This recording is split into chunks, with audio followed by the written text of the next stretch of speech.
امریکہ کے مشرقی وسطی کے لیے نمائندہ خصوصی اسٹیو وٹکوف نے دعویٰ کیا ہے کہ یوکرینی صدر ولادیمیر زیلنسکی نے وائٹ ہاؤس میں امریکی صدر ٹرمپ سے گرما گرم بحث پر معافی مانگ لی ہے۔ اسٹیو وٹکوف نے فاکس نیوز کو ایک انٹرویو میں بتایا کہ زیلنسکی نے امریکی صدر کو ایک خط ارسال کیا اور اوول آفس میں پیش آنے والے پورے واقعے پر معافی مانگی۔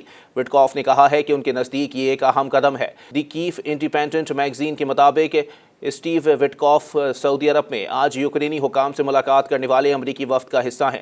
وائٹ ہاؤس کے اعلیٰ عہدیداران نے 28 فروری کو اوول آفس میں صدر ٹرمپ اور یوکرینی صدر زیلنسکی کے درمیان گرما گرم بحث کے بعد یوکرینی صدر زیلنسکی سے معافی مانگنے کا مطالبہ کیا تھا، جس کے بعد زیلنسکی نے 4 مارچ کو مصالحتی بیان جاری کیا تھا اور واقعے کو افسوسناک قرار دیتے ہوئے کہا تھا کہ وہ ٹرمپ کی مضبوط قیادت کے تحت امن کے لیے کام کرنے کو تیار ہیں۔ یہ واضح نہیں ہے کہ اسٹیو وٹکوف اس بیان کو ہی معافی کے طور پر بیان کر رہے تھے یا زیلنسکی اور ٹرمپ کے درمیان کسی اور رابطے کا حوالہ دے رہے تھے۔ اسٹیو وٹکوف نے یہ بھی کہا ہے کہ اس واقعے کے بعد سے یوکرین، امریکہ اور یورپی حکام کے درمیان بات چیت جاری ہے اور امید ہے کہ سعودی عرب میں مذاکرات واشنگٹن اور کیف کے درمیان معدنیات کے معاہدے کو بحال کر سکتے ہیں۔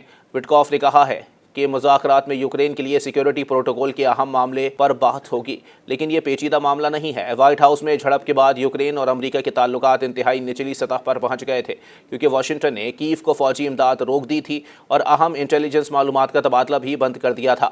یوکرین کی فوجی امداد پر پابندی کو ٹرمپ کی اپنی پارٹی کے ارکان نے بھی تنقید کا نشانہ بنایا ہے۔ ریپبلکن سینیٹر لنزے گراہم نے کہا کہ روس کی جنگ کے دوران یوکرین سے امداد واپس لینا افغانستان سے بھی بدتر ہوگا۔ امریکی وزیر خارجہ مارکو روبیو نے واضح کیا ہے کہ سعودی عرب کے مذاکرات کامیاب ہو جاتے ہیں تو واشنگٹن یوکرین کی فوجی امداد دوبارہ شروع کر سکتا ہے۔ مزید نیوز اپ ڈیٹس اور ڈیجیٹل سٹوریز کے لیے سبسکرائب کریں ڈان نیوز پاکستان۔